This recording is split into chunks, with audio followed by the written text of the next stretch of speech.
Hello friends, कैसे हैं आप सभी लोग। आप सभी का स्वागत करता हूं फिर से अपने चैनल पर। गाइस, आज हम इस वीडियो में एक और नए लीगल टॉपिक के बारे में डिस्कस करेंगे जो कि आपके लिए जानना ज़रूरी है। यानी कि कुछ ऐसी कंडीशंस आ जाती है जब हमें कुछ ऐसे लॉ के प्रोविज़न्स के बारे में पता होना चाहिए ताकि हम उस लॉ की कंडीशंस को और उस परिस्थिति से आसानी से निकल सके और उस सिचुएशन में हमें क्या करना है उसके बारे में हमें पता हो सके। तो यदि अगर आपको आपकी किसी के साथ लड़ाई होती है, मारपीट हो जाती है, तो ऐसे में चोट आपको आती है। तो चोट आने पर ये चोट सामान्य भी हो सकती है और गंभीर प्रवृत्ति की भी हो सकती है। तो ऐसी सिचुएशन में अगर कोई सामने वाला आप पर हमला कर रहा है और आपको गंभीर चोट आ जाती है, तो उस सिचुएशन में आप उस व्यक्ति पर कानून के अनुसार कौन सी धारा लगा सकते हैं, ये क्वेश्चन आपके मन में आएगा कि मैं इसके अगेंस्ट कंप्लेंट फाइल करूं या पुलिस कंप्लेंट करूं तो किस धारा के अंतर्गत मामला जाएगा। अगर कोई आप पर उस धारा के अंतर्गत मामला लगाता है तो इसमें आपको कितनी सज़ा मिलेगी। दूसरा क्वेश्चन ये है, ऐसे परिस्थिति में क्या आपको बेल आसानी से मिल जाएगी। यानी कि जो अपराध किसी ने आपके साथ किया है या आपने किसी और के साथ किया है, मारपीट आपने की है, इस सिचुएशन में वो अपराध किस तरीके का होगा। क्या बेल लेना आपका राइट है या बेल लेना आपका राइट नहीं है, कोर्ट डिसाइड करेगा। तो बहुत से ऐसे प्रश्न हमारे दिमाग में आते हैं और उस सिचुएशन में हमें ये चीज़ें पता नहीं होती है। तो उन्हीं पॉइंट्स को आज हम इस वीडियो में डिस्कस करने की कोशिश करेंगे कि आने वाले फ्यूचर में या किसी भी सिचुएशन में ऐसी परिस्थिति आपके अगेंस्ट आती है तो आप क्या स्टेप ले सकते हैं। क्योंकि ये परिस्थिति कभी भी किसी के समक्ष आ सकती है और उनको पता नहीं चलता उस सिचुएशन में वो क्या करें, वह घबरा जाते हैं और कानूनी सलाह देने वाला व्यक्ति कोई जानकार नहीं होता तो तब तो वो और ज़्यादा घबरा जाते हैं। तो इसी चीज़ पर आज हम एक टॉपिक को डिस्कस करेंगे जिसे कानून के अंदर ग्रीवियस हर्ट कहा जाता है। आपने देखा होगा कि बहुत से लोगों के अगेंस्ट में 117(2) लगी होती है। 117(2) नए कानून के अनुसार है। बहुत से स्टूडेंट्स को नए कानून के अनुसार सेक्शंस याद नहीं होगी, लेकिन अब से जो भी मामले बनेंगे वो नए कानून के अनुसार ही लगाए जाएंगे। नया कानून यानी कि भारतीय न्याय संहिता 2023, जिसमें ये लिखा है कि आपने कोई एक्ट किया तो वो एक्ट क्या है और उस एक्ट के करने पर आपको कितनी सज़ा मिलेगी, ये सारी चीज़ें हमारे भारतीय न्याय संहिता 2023 के अंदर लिखी गई हैं। और इसी में एक हमारा एक्ट आ जाता है ग्रीवियस हर्ट।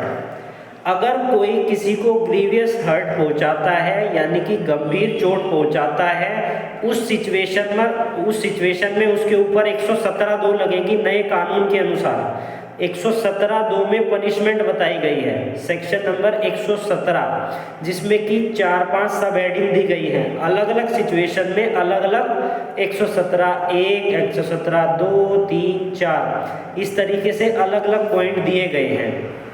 अब 117(2) क्या कहती है, वॉलंटरली कॉजिंग ग्रीवियस हर्ट की बारे में बताया गया है। वॉलंटरली कॉजिंग ग्रीवियस हर्ट क्या है, यानी कि स्वेच्छा से किया गया किसी को गंभीर चोट, यानी कि गंभीर चोट पहुंचाना, और वो की गई है स्वेच्छा से, वॉलंटरली की गई है, तो ऐसे में आपके ऊपर ये सेक्शन लगेगी।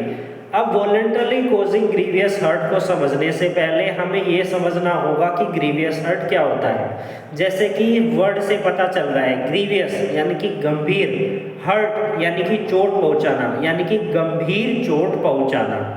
और इसके बारे में आपको 116 सेक्शंस को पढ़ना होगा। 116 का मतलब होता है सेक्शन नंबर 116 ऑफ भारतीय न्याय संहिता 2023। इसमें बताया गया है कि कौन कौन से किए गए एक्ट को किस तरीके से अगर आपने हर्ट किया है और वो हर्ट ही परिवर्तित हो जाता है ग्रीवियस हर्ट में। अगर आपके पास, आप लॉ के स्टूडेंट हैं, आपके पास भारतीय न्याय संहिता 2023 का बेयर एक्ट है तो प्लीज़ उसको ओपन कर लीजिए। अगर नहीं है तो इस वीडियो को आप ध्यान से सुनिएगा। ये क्या कह रहा है, सेक्शन नंबर 116, सेक्शन नंबर 116 जिसकी सब हेडिंग है ग्रीवियस हर्ट, जिसमें कि ए से एच तक एक्ट दिए गए हैं। अगर ऐसा एक्ट किया जाएगा तो उसे हम क्या मानेंगे, ग्रीवियस हर्ट मानेंगे। सबसे पहला जो ए पॉइंट है वो क्या कहता है, उससे पहले एक सब हेडिंग दी गई है, the following kind of hurt only are designated as grievously, यानी कि इस तरीके के किए गए हर्ट जो नीचे पॉइंट्स में दिए गए हैं वो ग्रीवियस हर्ट बन जाएंगे। पहला है इमेस्क्यूलेशन, यानी कि आप किसी व्यक्ति को ऐसी चोट पहुंचा रहे हो जिससे वो अपनी शारीरिक क्षमता को, यानी वह क्षमता जो किसी दूसरे के साथ करके एक रिप्रोडक्शन हम कहें जब करने के लिए जो चीज़ इम्पोर्टेंट होती है एक मेल और फीमेल के अंदर, उसी को हम ख़त्म कर दे रहे हैं। नपुंसक बनाने की क्षमता या हम किसी को नपुंसक बना दे रहे हैं तो उसको हम ग्रीवियस हर्ट की कैटेगरी में इंक्लूड करेंगे। तो ए पॉइंट यहाँ पर दिया गया है। दूसरा पॉइंट है किसी की आँख को परमानेंटली उसकी आँख की रोशनी कम हो जाना, ऐसी चोट हम उसे पहुंचा रहे हैं। कानों की सुनने की क्षमता कम कर दे रहे हैं या ख़त्म कर दे रहे हैं परमानेंटली, उसको हम ग्रीवियस हर्ट कहेंगे। कोई बॉडी का कोई मेंबर है, कोई पार्ट है, कोई जॉइंट है, उसको हम कम कर रहे हैं, उसकी क्षमता को कम कर रहे हैं, उसको ख़त्म कर दे रहे हैं। या फिर कोई जॉइंट है, यानी कि हाथ जो काम कर रहा है उस काम को ही नहीं कर पा रहा। जैसे ही आपने किसी व्यक्ति को उसके हाथ पे इतनी बुरी तरह मारा, अब उसका हाथ जो काम नॉर्मली कर पा रहा था अब वो नहीं कर पा रहा है। तो ऐसे में बॉडी का कोई भी जॉइंट हो, ये सारे जॉइंट्स हैं, उंगलीज में 3-4 जॉइंट्स हैं, यहाँ पर कलाई पे जॉइंट्स हैं, यहाँ कोहनी पे जॉइंट्स हैं, शोल्डर्स पे जॉइंट्स हैं, तो इन जॉइंट्स को डिसलोकेट कर देना या डिस्ट्रक्ट कर देना, बिल्कुल ख़त्म कर देना, किसी के फेस को खराब कर देना परमानेंटली, ये सारी चीज़ें परमानेंटली खराब हो गई। आपने ऐसी चोट पहुंचा दी, उसका पूरा फेस ही परमानेंटली खराब हो गया। उसके सिर पर ऐसी चोट मार दी जिससे उसका हेड जो है पूरा खराब हो गया, वो काम नहीं कर रहा है, इतना बुरा दिख रहा है। किसी के दांतों को तोड़ देना ग्रीवियस हर्ट की कैटेगरी में आता है। किसी की हड्डियों को तोड़ देना ग्रीवियस हर्ट की कैटेगरी में आ रहा है। और कोई भी ऐसा हर्ट, लास्ट जो एच पॉइंट दिया गया है उसमें एक आ गया है, कोई भी ऐसा हर्ट जो किसी व्यक्ति की लाइफ को एंडेंजर करे, यानी कि आपने किसी व्यक्ति को लोहे के डंडे से ऐसे मारा कि वहाँ पर संभावना है कि अगर वो सही जगह लगता उस बॉडी के पार्ट पर तो उसकी जान तक जा सकती थी, तो ये ग्रीवियस हर्ट में आ जाएगा। Which cause suffer to the during the space of 15 days in several body pain, या आप किसी को इस तरीके से चोट पहुंचा रहे हैं जिससे कि उसकी बॉडी, कहीं पर भी आपने चोट पहुंचाई बॉडी में और उसको 15 दिन तक वो बॉडली पेन हो रहा है, तो उसे हम क्या कहेंगे, सेवरल बॉडली पेन हो रहा है, उसे हम कहेंगे कि आपने उसको ग्रीवियस हर्ट किया है। बॉडली पेन हो जाना जो ओरिजिनली जिस तरीके से होता है वैसा नहीं होना, आपने उसकी कंडीशन को खराब कर दिया है।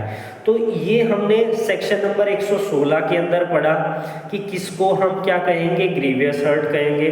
अब ग्रीवियस हर्ट के बारे में हमें पता चल गया, और ये सारी चीज़ें हमें कब यूज़ में आती है, जब कोई ऑफेंस होता है, यानी कि किसी एक ग्रुप से झगड़ा हो रहा है या एक व्यक्ति की एक व्यक्ति से झगड़ा हो रहा है। अब ये मामला पुलिस स्टेशन में चला गया।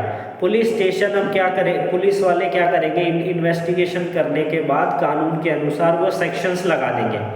अब सेक्शंस लगाने के बाद ये मामला चला जाएगा मजिस्ट्रेट साहब के पास, यानी कि कोर्ट में ये मामला चला गया। अब कोर्ट अपनी कार्रवाई जब स्टार्ट करती है तो एक प्रोसीजर होता है चार्ज फ्रेम करने का। अब चार्ज फ्रेम करने पर जो एडवोकेट होते हैं, जो सरकारी वकील होते हैं या जो डिफेंस काउंसिल होते हैं, वो इसी पॉइंट पर आर्ग्यूमेंट करते हैं कि एक्चुअली में ये ग्रीवियस हर्ट की कैटेगरी में आ भी रहा है या नहीं। क्या वो सिंपल हर्ट में हो, और लेकिन पुलिस वालों ने कुछ भी करके उसको ग्रीवियस हर्ट में डाल दिया हो, तो ऐसे चार्ज के समय पर ये चीज़ें एडवोकेट्स ध्यान रखते हैं, इनको बारीकी से देखते हैं और आर्ग्यूमेंट करते हैं चार्ज पर, और उसी तरीके से चार्ज फ्रेम किया जाता है। क्योंकि अगर किसी ने सिंपल हर्ट किया है तो उसको ग्रीवियस हर्ट के लिए क्यों पनिश किया जाए, तो ये चीज़ें इंपॉर्टेंट हो जाती हैं। अब हमने समझ लिया ग्रीवियस हर्ट के बारे में। अब हम समझेंगे अगर कोई व्यक्ति किसी को ग्रीवियस हर्ट करता है तो उसके ऊपर कितनी सज़ा दी जा सकती है। तो ये हमारा सेक्शन नंबर 117 बताता है। 117 क्या कहता है कि जो हर्ट किया जाना, हर्ट ही पार्ट है, हर्ट से ही ग्रीवियस हर्ट निकल कर आता है। जब तक आप किसी को हर्ट करेंगे नहीं, वो ग्रीवियस हर्ट कैसे बनेगा? नहीं बनेगा। यानी कि हर्ट में की गई इंटेंशन ही ग्रीवियस हर्ट को बनाती है। यानी कि कोई ऐसा आपने किसी को चोट पहुंचाई, अब वो चोट इतनी ज़्यादा है जिससे कि पता चल रहा है उसको ग्रीवियस हर्ट होगा। अब मैं किसी को थप्पड़ मार रहा हूँ, मेरे को पता है ये थप्पड़ मारना सिंपल हर्ट है, लेकिन थप्पड़ इतना तेज मारा और वो जाकर दीवार में लगा, तो ये दीवार में लगने के बाद वो क्या बन गया? ग्रीवियस हर्ट बन गया, उसको चोट आई। या मैंने इतनी तेज उसको मुक्का मार दिया कि उसके दांत ही टूट गए, तो ये ग्रीवियस हर्ट की कैटेगरी में आ जाएगा। इस सेक्शन में एक एग्जाम्पल भी आपको देखने को मिलेगा, उस एग्जाम्पल को भी मैं बता देता हूँ। यानी कि एक व्यक्ति है जिसकी इंटेंशन है कि वो जेड के फेस को परमानेंटली डिसफिगर कर दे, और इसी के चलते हुए वो उस पर एक्ट करता है, जिससे उसका जो फेस है वो खराब हो जाता है। तो जेड जो है सेवरल पेन जो है सह रहा है, और ऐसे में इसे हम ग्रीवियस हर्ट की कैटेगरी में इंक्लूड करेंगे। 117 के सब सेक्शन 2 में पनिशमेंट की बात की गई है कि अगर यह चीज़ साबित हो जाती है कि इस व्यक्ति ने उस व्यक्ति को वॉलंटरली ग्रीवियस हर्ट किया है, तो उसको कितनी सज़ा मिलेगी? तो उसको मैक्सिमम 7 साल तक की सज़ा दी जा सकती है, साथ ही फाइन उस पर लगाया जाएगा। यानी कि मिनिमम कुछ भी हो सकती है, मैक्सिमम 7 साल तक जा सकती है, इससे ज़्यादा नहीं जाएगी। सबसेक्शन 3 क्या कह रहा है कि आप किसी को इस तरीके से ग्रीवियस हर्ट कर रहे हो कि वो परमानेंटली डिसेबल हो जाए, परमानेंटली डिसेबल हो जाए। किसी का आपने पैर तोड़ दिया, वो चल ही नहीं पा रहा है, दोनों पैर कट गए, दोनों हाथ कट गए, वो इस स्टेज में है कि उस स्टेज में होना बहुत ही गंभीर है उसके लिए, तो ऐसे में सज़ा का प्रावधान ज़्यादा है। और सबसेक्शन 3 के अनुसार, 117 सबसेक्शन 3 के अनुसार उसको जो है not less than 10 year, minimum 10 साल तक की सज़ा और मैक्सिमम लाइफ इम्प्रिजमेंट तक, यानी कि जब तक कि उसका जीवन है तब तक कि वो जेल में ही बिताएगा। उसके बाद 4th इसमें सबसेक्शन दिया गया है, जिसमें बताया गया है अगर एक ग्रुप है, यानी कि 5 या 5 से ज़्यादा लोगों का ग्रुप है और वो किसी को हर्ट कर रहे हैं, और हर्ट करने का ग्राउंड क्या है?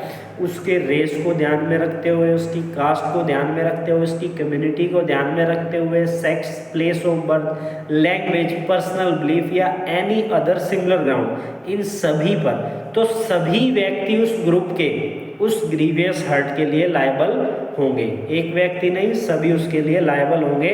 और ऐसे में जो पनिशमेंट है वो पनिशमेंट 7 साल तक बढ़ सकती है, साथ ही फाइन उस पर लगेगा।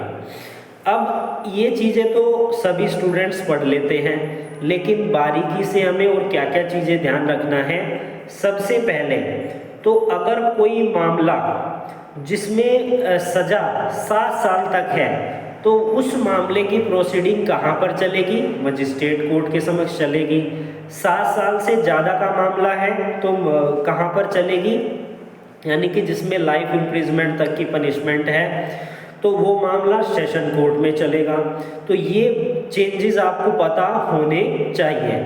उसके बाद अगली टर्म है कि कोई अपराध कॉग्निजेबल कब है और नॉन कॉग्निजेबल कब है। कॉग्निजेबल का मतलब ऐसा अपराध जिसमें पुलिस आपको अरेस्ट कर सकती है और वारंट की ज़रूरत नहीं होती है। ये ऑफेंस बेलेबल है, नॉन बेलेबल है। बेलेबल होगा तो आपका राइट होगा बेल लेने का, नॉन बेलेबल होगा आपका राइट नहीं होगा। कोर्ट का डिस्क्रिएशन है कि नॉन बेलेबल केस में भी आपको बेल दे सकती है। भारतीय नागरिक सुरक्षा संहिता के अंतर्गत इसके रिगार्डिंग प्रोविजंस हैं और जिसके अंदर अलग अलग बेल अलग अलग सेक्शंस में जो है ली जाती है। तो आज मैंने आपको इस टॉपिक से रिलेटेड सारी जानकारी दे दी है। अगर आप चाहते हैं मैं इसी तरीके से डिटेल में आपको टॉपिक वाइज और सेक्शंस वाइज पढ़ाता रहूं, तो आप हमारी वीडियोस को ज़रूर कंटिन्यू देखते रहिए और कमेंट सेक्शन में कमेंट ज़रूर कीजिएगा। फिर मिलेंगे नई वीडियो और लीगल जानकारी के साथ।